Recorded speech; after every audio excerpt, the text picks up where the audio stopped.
चौर्यं न कर्हि चित्कार्यं सत्सङ्गमाश्रिते जने धर्मार्थमपि नो कार्य ચોરકાર્ય તું કરહી ચિત.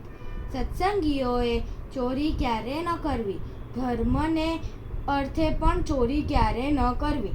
નૈવાન્ય સ્વામિકમ ગ્રાહ્યમ તદનુજ્ઞાન વિના સ્વયં પુષ્પફલાદિભિસ્તુ સૂક્ષ્મ ચોર્ય તદુચ્યતે. પુષ્પ ફળો જેવી વસ્તુ પણ તેના ધણીની પરવાનગી વિના લેવી નહીં. પરવાનગી વગર લેવું તે સૂક્ષ્મ ચોર્ય કહેવાય છે.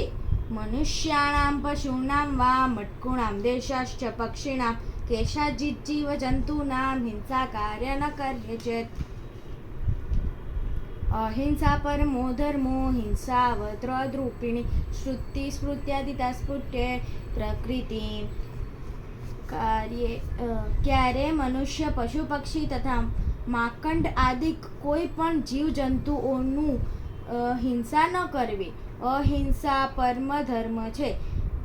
હિંસા અધર્મ છે એમ શ્રુતિ સ્મૃત્યાદિ શાસ્ત્રમાં સ્પષ્ટ કહેવામાં આવ્યું છે. યાગાર્થમપ્યજાદીનામ નિર્દોષાણામ હિ પ્રાણીનામ હિંસનમ નેવ કર્તવ્યમ સત્સંગીભિ કદાચન. સત્સંગીઓએ યજ્ઞને અર્થ પણ બકરા વગેરે નિર્દોષ પ્રાણીઓની હિંસા ક્યારે ન જ કરવી.